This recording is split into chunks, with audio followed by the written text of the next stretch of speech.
Hello, मैं doctor Pranav Mathur, doctor Mathur's dental innovation Kanpur से।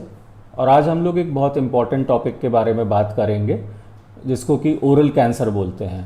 Oral cancer या माउथ कैंसर मुंह का कैंसर है और ये एक कैंसर का टाइप है जो आजकल बहुत देखा जा रहा है।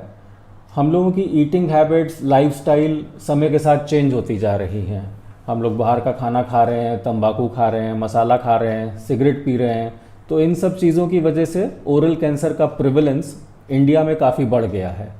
ओरल कैंसर को लेकर के लोगों के मन में काफ़ी भ्रांतियाँ रहती हैं, काफ़ी डर रहते हैं कि ये क्यों हो रहा है, किस वजह से हो रहा है, कि हमको ओरल कैंसर तो नहीं हो रहा है, मुंह का कैंसर तो नहीं है। और उस डर की वजह से पेशेंट खुद अपना ही कुछ ना कुछ इलाज करते रहते हैं, मेडिकल स्टोर से दवा लेते रहते हैं या इंटरनेट से देख करके दवा लेते रहते हैं और डेंटिस्ट या डॉक्टर को नहीं दिखाते हैं। तो ये नहीं करना चाहिए।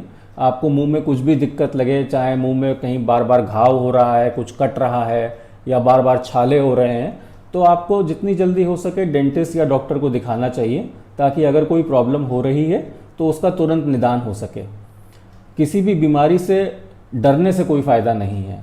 अगर आपको लग रहा है कि आपको कुछ प्रॉब्लम हो रही है तो आप उससे संबंधित डॉक्टर को दिखाएं ताकि उसका जो भी ट्रीटमेंट हो वो एज सून एज पॉसिबल हो सके। अगर शुरुआती दौर में ही डिजीज़ का ट्रीटमेंट शुरू हो जाता है तो उसका स्प्रेड कम रहता है और ज़्यादा दिक्कत नहीं आती है।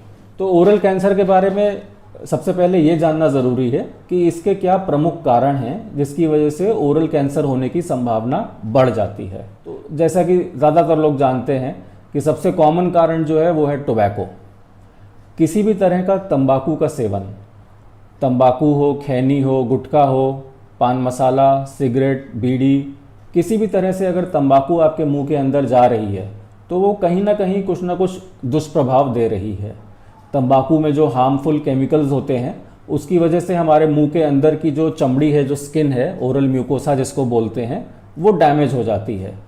जिस जगह पे हम लोग तंबाकू रखते हैं या चबाते हैं वहाँ की जो ब्लड सप्लाई है, मतलब जो खून वहाँ पे चलता है मसूड़े में, वो सूखने लगता है केमिकल्स की वजह से और वहाँ की चमड़ी का कलर चेंज हो जाता है। तो हम लोग जब कोई पेशेंट आता है तो यही देखते हैं सबसे पहले क्लिनिकली कि उसके मुंह में अंदर जो लालिमा है वो कितनी है। नॉर्मली हमारे मुंह के अंदर का जो मसूड़ा है, जो चमड़ी है, वो हल्के गुलाबी रंग की होती है, लेकिन अगर वहाँ पे कुछ प्रॉब्लम हो रही है तो उसका गुलाबी कलर ख़त्म हो जाता है और वो वाइट या येलो या ब्लैक जिस भी स्टेज पे होती है उसका कलर चेंज हो जाता है। तो सबसे ज़्यादा प्रेवलेंस तो उन्हीं लोगों में है ओरल कैंसर का जो तंबाकू खाते हैं। ऐसा हम लोगों ने सुना भी है कि हमारे पड़ोस में रहने वाले को कैंसर हो गया मुंह का, वो तो बहुत मसाला खाते थे। तो ये एक बहुत कॉमन बात है जो सब लोग सुनते हैं।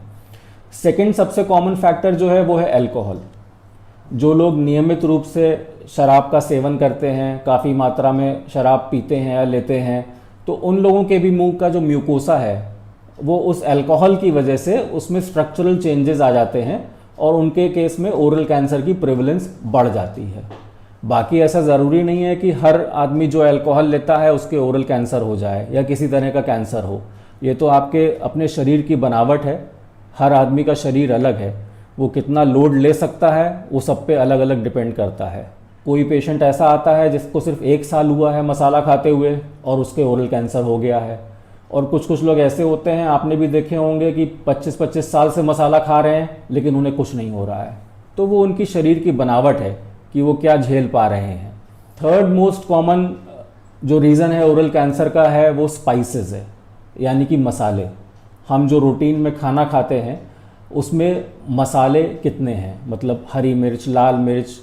जो लोग बहुत ज़्यादा स्पाइसी फूड खाते हैं, बाहर का बहुत ज़्यादा खाना खाते हैं, घर का सादा भोजन उन्हें अच्छा ही नहीं लगता है, तो उन मसालों की वजह से भी जो है आपके मुंह के अंदर की जो चमड़ी है उसका चेंज होने लगता है, उसमें स्ट्रक्चरल चेंजेस होने लगते हैं, जिसकी वजह से उसमें ओरल कैंसर होने की प्रेवलेंस बढ़ जाती है। इन बातों का ये मतलब नहीं है कि आपको बाहर का खाना नहीं खाना चाहिए। मैं ऐसी कोई बात नहीं कर रहा कि जो डराने वाली हो कि नहीं बाहर का खाना ना खाएं, घर का ही खाना खाएं, सादा खाना खाएं, लेकिन किसी भी चीज़ की अति जो है वो बुरी है। अगर हर चीज़ आप लिमिटेड करेंगे तो वो अच्छा रहेगा। आप बाहर का बिल्कुल खाना खाएं बट बहुत स्पाइसी मत खाएं। अगर खाने का बहुत मन भी है तो कभी हफ्ते 2 हफ्ते में एक बार खा लिया। ये नहीं कि एवरी सेकेंड डे हम बाहर खाना खाने जा रहे हैं और स्पाइसी फूड खा रहे हैं।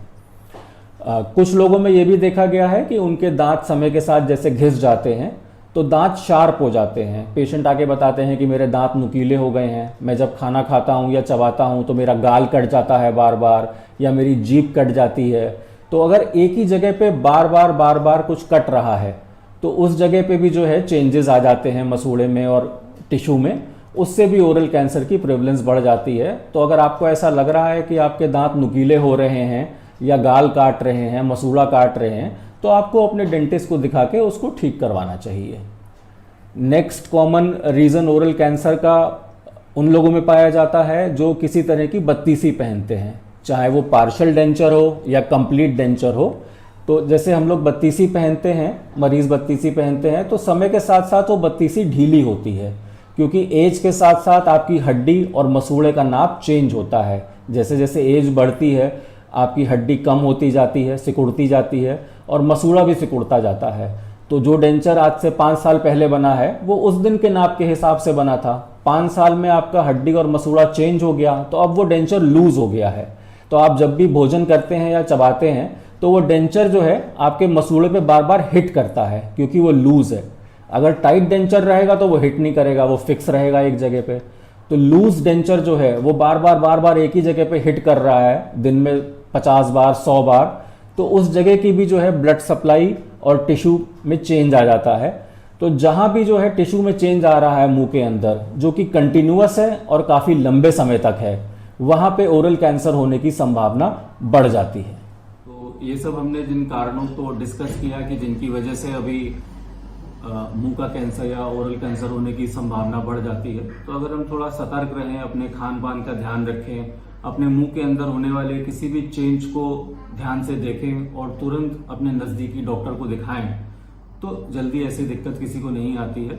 जब लोग लापरवाही करते हैं या किसी प्रॉब्लम को देर तक टालते रहते हैं तब ज़्यादा प्रॉब्लम आती है। काफ़ी लोगों की ये शिकायत रहती है कि उनका मुंह कम खुलता है, पहले ज़्यादा खुलता था बट अब समय के साथ साथ कम हो गया है खुलना। तो उनको ये डर होता है कि क्या ये कैंसर के शुरुआती लक्षण तो नहीं, ये किसी तरह का कैंसर तो नहीं जो धीरे धीरे उनके आगे बढ़ रहा है। तो आज हम लोग इसी बारे में डिस्कस करेंगे कि अगर आपका मुंह कम खुल रहा है तो उसके क्या कारण हो सकते हैं और वो कैंसर है या नहीं है। तो इसके लिए सबसे पहले ये जानना ज़रूरी है कि कैंसर क्या होता है, किन कारणों की वजह से होता है, और यदि आपके मुंह में कैंसर हो रहा है तो वो कैसा दिखाई देगा। तो जनरली स्पीकिंग कैंसर जो है वो आपके शरीर में कहीं भी हो सकता है। आज के ज़माने में कैंसर होना एक बहुत कॉमन, हमारा जो खान पान है, जो लाइफस्टाइल है, वो समय के साथ बदलता जा रहा है। तो कैंसर एक बहुत कॉमन चीज़ है। कैंसर में आपके शरीर के सेल जो है वो अनियंत्रित मात्रा में बढ़ने शुरू हो जाते हैं। नॉर्मली हम लोगों के सेल मल्टीप्लाई होते हैं तो वो एक रेगुलर पैटर्न होता है जिसमें वो होता है, बट कैंसर में वो जो है अनऑर्गेनाइज्ड मास की, मतलब उस पर कोई नियंत्रण नहीं होता है, कहीं भी कभी भी वो बढ़ना शुरू हो जाते हैं। तो किसी भी ऑर्गन में, किसी भी पार्ट में जो है वो बहुत ज़्यादा बढ़ जाते हैं और उसकी वजह से सिस्टम और स्ट्रक्चर सब खराब हो जाता है और उसको हम लोग जनरली कैंसर बोलते हैं। तो मुंह में भी कई प्रकार का कैंसर होता है और ज़्यादातर केसेस में देखा गया है कि तंबाकू खाने वाले लोगों में ज़्यादा पाया जाता है, क्योंकि तंबाकू में निकोटिन और बहुत सारे हार्मफुल केमिकल्स होते हैं जिसकी वजह से मुंह के अंदर की मांसपेशी में और मुंह की चमड़ी में चेंजेस आ जाते हैं जो कि कैंसर में तब्दील हो जाते हैं। बट ये एक दिन में नहीं होता है, ये एक लंबा प्रोसेस है, इसमें समय लगता है। ऐसा नहीं है कि अगर किसी ने 1 महीने मसाला खा लिया तो उसको कैंसर हो जाएगा। ये धीरे धीरे होता है, किसी में कुछ महीने लगते हैं, किसी में कुछ साल लगते हैं और किसी में 15-20 साल लग जाते हैं। बट किसी भी तरह का तंबाकू का सेवन हमें नहीं करना चाहिए क्योंकि वो हमारे मुंह और हमारे शरीर के लिए हानिकारक है। कैंसर में आपके मुंह में जो है घाव हो सकते हैं, उसमें पैचेस बन सकते हैं। कोई ऐसा घाव हो गया है जो काफ़ी समय से है और वो हील नहीं हो रहा है, मतलब वो भर नहीं रहा है, आप उसमें सब तरह की दवाएं भी खा चुके हैं बट ज़्यादा आराम नहीं मिल रहा है। ऐसा ज़रूरी नहीं है कि कैंसर होने में उस जगह पे दर्द हो। कई बार ऐसे भी कैंसर होता है कि वहाँ पे बिल्कुल भी दर्द नहीं होता है, बस घाव होता है जो भर नहीं रहा है। तो पेन होना ना होना वो सब्जेक्टिव है, वो सबको नहीं होता है। अगर आपका मुंह कम खुल रहा है तो ये भी ज़रूरी नहीं है कि ये 100% कैंसर ही हो। मुंह कम खुलने के काफ़ी सारे कारण होते हैं जिसको कि हम डिस्कस करेंगे। हमारे मुंह को खोलने और बंद करने में हमारे गाल के अंदर जो मांसपेशियां हैं उनका रोल होता है। तो बहुत सारे कारणों की वजह से वो मांसपेशियां टाइट हो जाती हैं या उनमें फाइब्रोटिक बैंड बन जाते हैं। तो सबसे कॉमन जो उसका कारण है वो है मसाला या तंबाकू खाना या सुपारी खाना। जो लोग बहुत ज़्यादा मसाला खाते हैं या सुपारी खाते हैं या सिगरेट पीते हैं, उनके ये फाइब्रोटिक बैंड बनने की चांसेस ज़्यादा होती हैं। तो वो जब फाइब्रोटिक बैंड्स बन जाते हैं तो उसकी वजह से भी मुंह कम खुलने लगता है। इसको हम लोग नॉर्मली ओरल सबम्यूकस फाइब्रोसिस बोलते हैं और ये इसको कैंसर के शुरुआती लक्षणों में माना जाता है।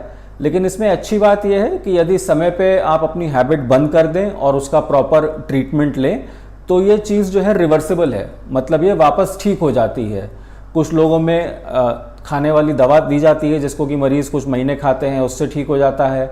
अगर ज़्यादा प्रॉब्लम बढ़ गई है तो मुंह के अंदर इंजेक्शन लगाए जाते हैं जिससे कि वो जो फाइब्रोटिक बैंड्स हो रहे हैं वो ढीले पड़ जाएं। और अगर उससे भी आराम नहीं मिलता है तो इसमें सर्जिकल अप्रोच होती है, गाल को अंदर से ठीक करके और सर्जरी के द्वारा उन बैंड्स को हटा दिया जाता है। तो मुंह कम खुलने का ये मतलब नहीं है कि आपको कैंसर हो ही गया है। ये कैंसर हो सकता है और इसको आपके डेंटिस्ट प्रॉपर डायग्नोसिस करके आपको बेहतर बता पाएंगे। मुंह कम खुलने के साथ साथ काफ़ी लोगों को ये भी दिक्कत आती है कि उनको खाना खाने में दिक्कत आ रही है, प्रॉपर चबा नहीं पा रहे हैं, चबाने में प्रेशर पड़ रहा है, या ज़्यादा मिर्च मसाले का भोजन कर रहे हैं या गरम खा रहे हैं तो गाल में लग रहा है। तो किसी को खाली मुंह खोलने की दिक्कत समझ में आती है और किसी को लगता है कि नहीं, हमको बहुत सारी दिक्कतें हो रही हैं, हमारी ज़बान पे भी प्रॉब्लम हो रही है, हमारी ज़बान पे जो है तीखा लग रहा है, गरम लग रहा है, हम ठीक से खा नहीं पा रहे हैं। तो इसकी डायग्नोसिस बनाने के लिए, ये जानने के लिए कि ये क्या दिक्कत है, ये जानना बहुत ज़रूरी है कि ये दिक्कत आपको कितने समय से हो रही है। मतलब अभी एक आध महीने से है या 4-6 महीने हो गए या 1 साल हो गया। तो ड्यूरेशन ऑफ प्रॉब्लम से जो है इसका अंदाज़ा लगाया जाता है कि ये क्या प्रॉब्लम हो रही है। प्रॉब्लम को डायग्नोस करने के लिए आपके डेंटिस्ट उसको फिज़िकली देखते हैं, फील करते हैं कि क्या प्रॉब्लम है, और कंफर्मेशन के लिए या तो उस मांस का टुकड़ा निकाल करके उसकी बायोप्सी कराई जाती है, और या फिर हम लोग उसमें एक सीटी स्कैन भी करवा लेते हैं, उसको कॉन्ट्रास्ट सीटी बोलते हैं। तो फेस का सीटी स्कैन करवा करके भी अंदर की हड्डी और मांसपेशी में जो भी दिक्कत आ रही है उसका अंदाज़ा लग जाता है कि ये जो घाव है या लेजन है ये कहाँ तक फैला हुआ है, इसने कौन कौन सी मसल्स को इन्वॉल्व कर रखा है और इसका स्प्रेड कितना है। अगर इन जांचों में किसी को कैंसर डिटेक्ट होता है तो उसमें बहुत ज़्यादा परेशान होने की बात नहीं है, क्योंकि अब मेडिसिन इतनी एडवांस हो गई है कि बहुत सारे ऑप्शंस हैं आपके पास ट्रीटमेंट के।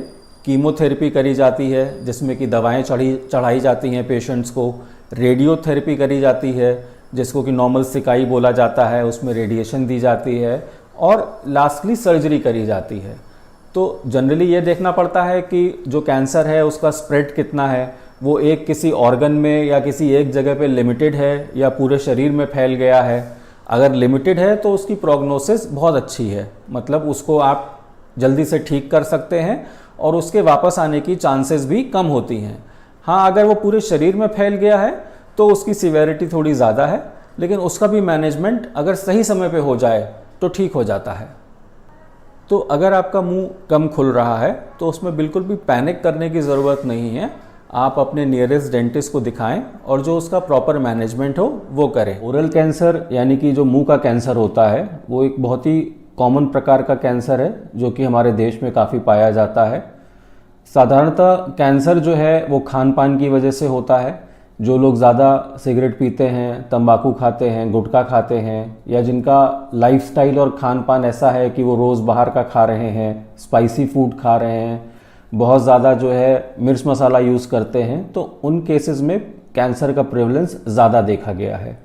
इसके साथ साथ कुछ मुंह की बीमारियां स्पाइसी होती हैं या मुंह में ऐसी कुछ प्रॉब्लम्स होती हैं कि जैसे कि आपके जो दांत हैं वो शार्प हो गए हैं, नुकीले हो गए हैं और आपके गाल को बार बार काट रहे हैं, काफ़ी समय हो गया है, आप उस पर ध्यान नहीं दे रहे हैं, तो वो भी कुछ केसेस में जो है कैंसर में कन्वर्ट हो जाता है।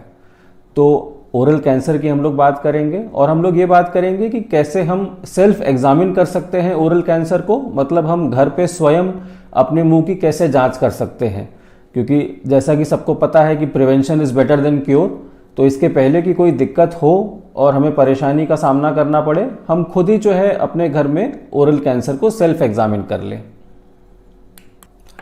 तो आइए अब हम लोग एक एक करके मुंह के अलग अलग पार्ट्स की बात करते हैं कि कैसे किस पार्ट को हम एग्जामिन कर सकते हैं। तो सबसे पहले हम लिप्स की बात करेंगे, यानी कि जो आपके होंठ हैं। तो होंठ का जो आउटर सरफेस है, आप उस पर अपनी फिंगर लगा करके चारों तरफ घुमा के देख सकते हैं कि उसका सरफेस सब जगह इवन है, कहीं पे कोई गांठ तो नहीं बन रही है, कोई हार्डनेस तो नहीं है, या किसी पार्ट पे दबाने पे आपको दर्द तो नहीं हो रहा है। तो इससे आप इसको फिजिकली एग्जामिन कर सकते हैं। इसी तरह होंठ के जो अंदर का सरफेस है उसको भी आप नीचे पुल करके ऐसे मिरर के सामने खड़े होकर देख सकते हैं। जो अंदर का सरफेस होता है लिप्स का और मसूड़ों का, वो गुलाबी कलर का होता है। तो आपको उसका टेक्सचर देखना है कि सब जगह एक ही जैसा टेक्सचर है, कहीं कोई गांठ नहीं है, स्वेलिंग नहीं है और नॉर्मल गुलाबी है, कहीं बहुत सफ़ेद तो नहीं हो गया है। क्योंकि कहीं अगर मुंह के अंदर इन्फेक्शन होता है तो या तो वहाँ पे बहुत डीप रेड कलर हो जाता है या फिर वहाँ सफ़ेद हो जाता है, मतलब वो बर्न हो जाता है। तो इसको आप खुद अपने आप फिजिकली एग्जामिन कर सकते हैं। इसके साथ साथ जो आपका एंगल ऑफ माउथ है, यानी कि ये जो कॉर्नर है, इसको भी आपको देखना चाहिए कि इसमें कोई कट तो नहीं लग रहा है, या आप जब कुछ खाते हैं तो इसमें से ब्लीडिंग तो नहीं होती है, क्योंकि इसको भी इन्फेक्ट होना बहुत आसान है। और जब किसी के विटामिन डिफिशियंसी होती है तो ये कॉर्नर ऑफ द माउथ से ब्लीडिंग होने लगती है या ये फटने लगते हैं।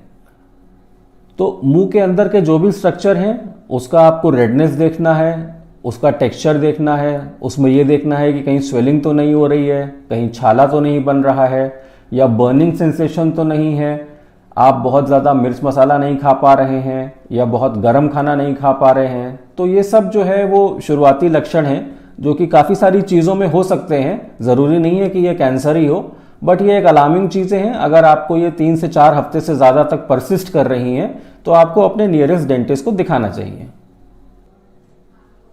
इसके बाद में हम अपना बक्कल म्यूकोसा चेक करेंगे। बक्कल म्यूकोसा यानी कि जो हमारे गाल के अंदर का सरफेस है यहाँ पे, उसको हम लोग बक्कल म्यूकोसा बोलते हैं। तो बक्कल म्यूकोसा में भी हम लोग रेडनेस चेक करते हैं कि जो पिंक है वो ठीक है, जो उसका सरफेस का टेक्सचर है वो एकदम नॉर्मल है, सब जगह एक जैसा है, कहीं बहुत हार्ड या कहीं बहुत कोई गांठ तो नहीं बन रही है। क्योंकि जो लोग स्मोकिंग करते हैं उनके बक्कल म्यूकोसा का कलर और स्ट्रक्चर चेंज हो जाता है, या फिर जो लोग तंबाकू खाते हैं या खैनी खाते हैं उनके भी वहाँ पे अंदर कहीं ना कहीं घाव हो जाता है। तो हम बक्कल म्यूकोसा चेक करेंगे। इसके साथ में हम अपनी टंग चेक करेंगे। ओरल कैंसर में सबसे कॉमन कैंसर जो है वो टंग का होता है। तो टंग को जो है आप किसी भी गॉज से या टिश्यू पेपर से आप होल्ड करके बाहर निकाल लीजिए जितना आप निकाल सकते हैं, और फिर उसका सरफेस और उसके साइड्स आपको चेक करने चाहिए फील करके कि जो साइड्स हैं वो सब नॉर्मल हैं, उसमें कहीं ऊपर नीचे उभार तो नहीं आ गए हैं, या छूने में आपको कहीं जलन या दर्द तो नहीं हो रहा है। तो इस तरह टंग का सरफेस भी हम चेक कर सकते हैं। और सरफेस चेक करने के बाद हमको टंग का बेस भी चेक करना चाहिए, यानी अपनी टंग को हमें ऊपर तालू में टच कराना चाहिए टॉप पे, ताकि उसका फ्लोर नीचे उठ जाए, और बेस पे हमें उसका स्ट्रक्चर देखना चाहिए शीशे में खड़े होके कि वहां पे कहीं पे कोई गांठ या रेडनेस तो नहीं हो रही है अपनी टंग को। इसके साथ साथ जो हमारा तालू है, यानी कि ऊपर का सरफेस है अंदर का मुंह का, उसकी हार्डनेस भी हमें चेक करनी चाहिए। वो नॉर्मली हार्ड होता है, लेकिन बहुत ज़्यादा स्मोकिंग होता है वो आपकी बोन्स को जो है गलाता है। तो उसकी वजह से जो है पैलेट की जो हड्डी है वो उसमें सॉफ्टनेस आने लगती है, या उसमें कहीं कहीं छाले या अल्सर हो जाते हैं। तो उसकी वजह से भी जो है वो चीज़ आगे कैंसर में चेंज हो जाती है।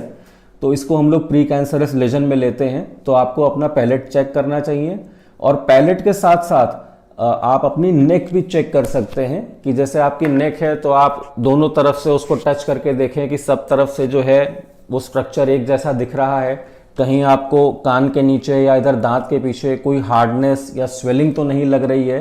क्योंकि हमारे लिम्फ नोड्स यहाँ पे होती हैं, हमारे लिम्फ नोड्स काफ़ी सारी ग्रंथियाँ होती हैं जो यहाँ पे नीचे गर्दन में होती हैं। तो अगर मुंह में या शरीर में कहीं भी इन्फेक्शन हो रहा होता है तो उन लिम्फ नोड्स में स्वेलिंग आ जाती है या उनमें हार्डनेस आ जाती है।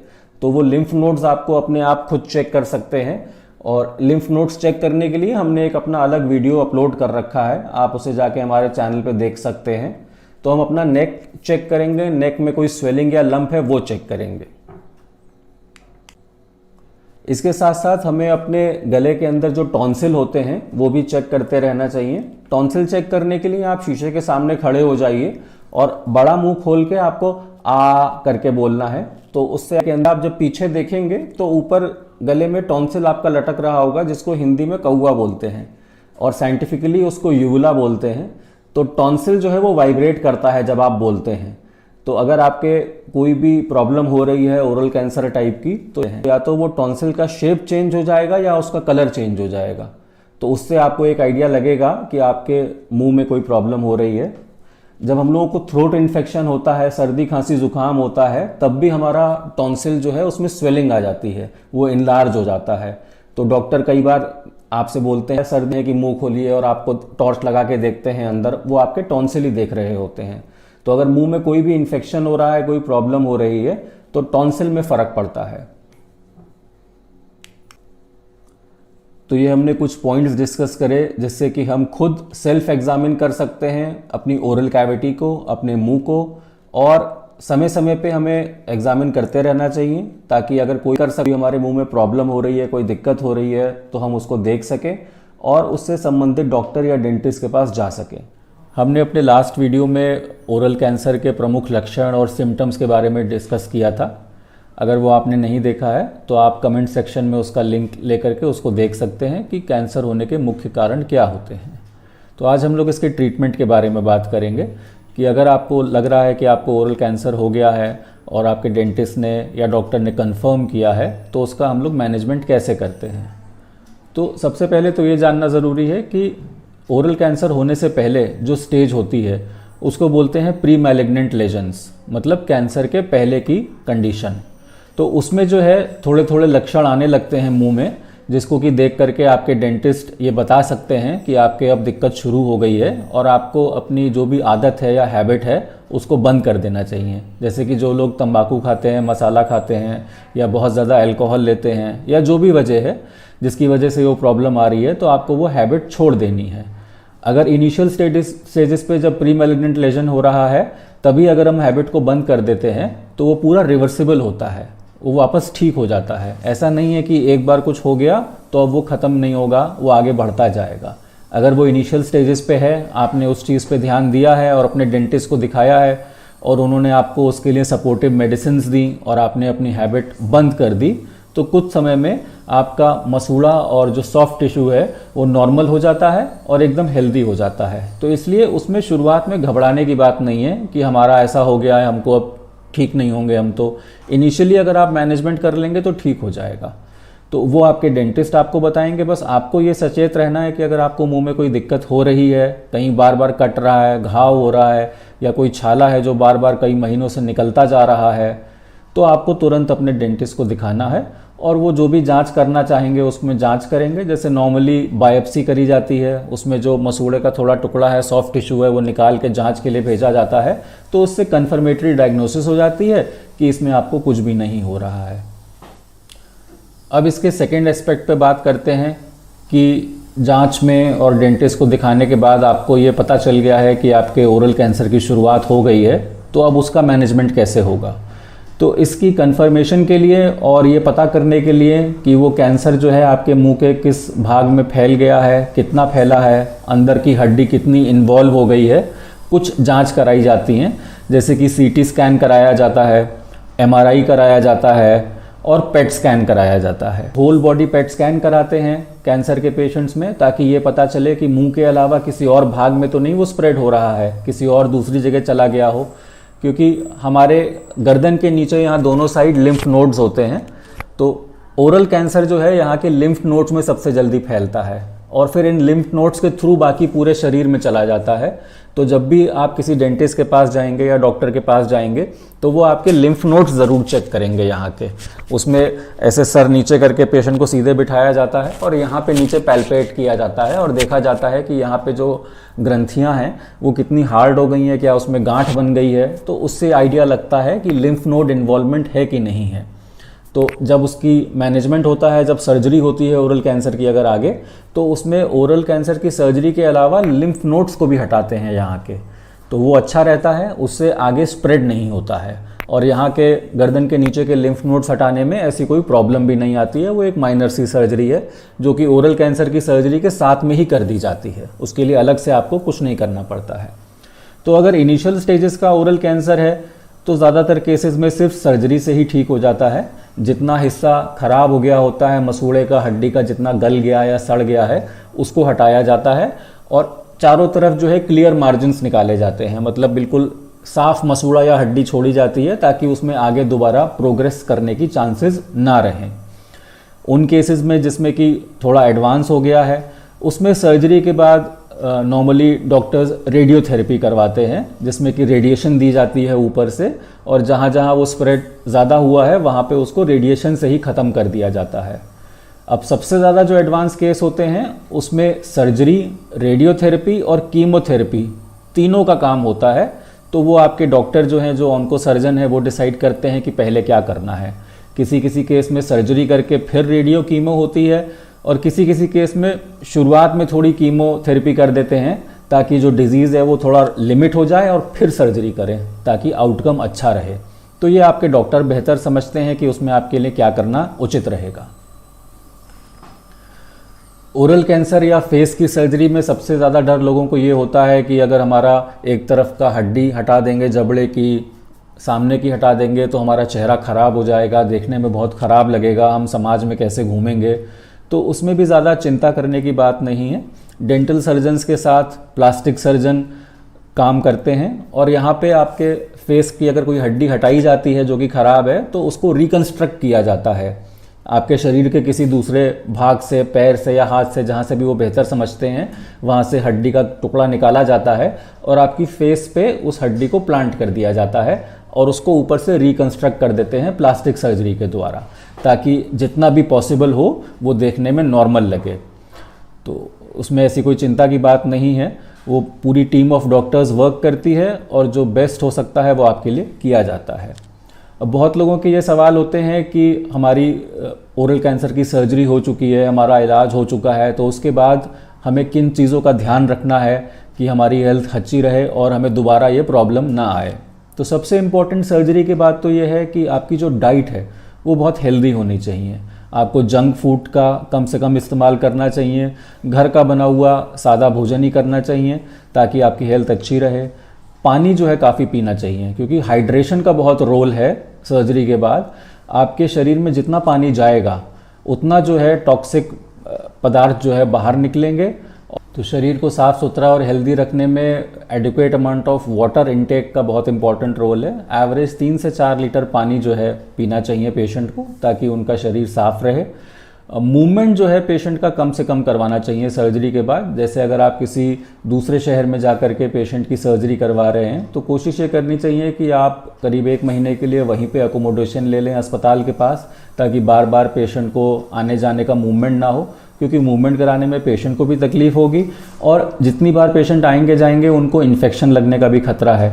तो इसलिए जो हॉस्पिटल है जहाँ पे आप इलाज करवा रहे हैं उसी के पास जो है आपको रहना चाहिए। कुछ लोगों के मन में ये डर होता है कि हमारी सर्जरी हुई है उसके बाद हमारे नाक में ट्यूब लगा दी है, गले में ट्यूब लगा दी है, तो वो आपके फ़ायदे के लिए ही है। नाक की ट्यूब जो लगाई जाती है वो आपको भोजन पहुंचाने के लिए होती है और गर्दन में छोटा सा यहाँ छेद बना के जो ट्यूब डाली जाती है वो सांस लेने के लिए होती है। तो वो आपके फ़ायदे की चीज़ है और कोई लाइफ लॉन्ग चीज़ नहीं है। जब कुछ समय के बाद आपके डॉक्टर ठीक समझेंगे तो वो दोनों ट्यूब हटा दी जाएंगी, तो उससे आपको आराम ही है।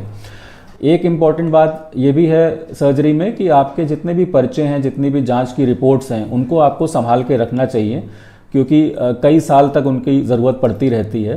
क्योंकि नॉर्मल कैंसर के केसेस में डॉक्टर्स जो हैं 3 महीने, 6 महीने, 1 साल बाद आपको रिकॉल पे बुलाते हैं, मतलब फॉलोअप के लिए बुलाते रहते हैं।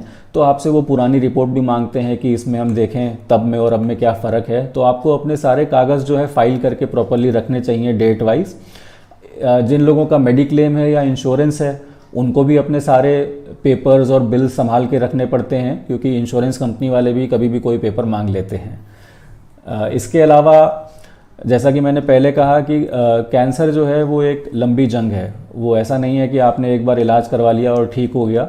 कई लोगों को 2 साल, 4 साल, 5 साल या 10 साल बाद भी दोबारा से कैंसर हो जाता है अगर प्रॉपर मैनेज नहीं हुआ है या फिर बहुत लेट स्टेज में ट्रीटमेंट शुरू हुआ है, तब तक वो इतना फैल चुका था कि उसमें ज़्यादा कुछ किया नहीं जा सकता है, तो पेशेंट को और उनके फैमिली मेम्बर्स को अपनी एनर्जीज़ जो हैं कंजर्व करके रखना चाहिए और घर में एक खुशनुमा माहौल बना के रखना चाहिए ताकि पेशेंट का भी मोटिवेशन हाई रहे। इस जानकारी को आप अपने फ्रेंड्स के साथ ज़्यादा से ज़्यादा शेयर करें ताकि सब लोगों को इसका लाभ मिले। और अगर कैंसर के रिलेटेड आपके मन में कोई भी सवाल हो तो आप हमें कमेंट सेक्शन में लिख के पूछ सकते हैं। Thank you.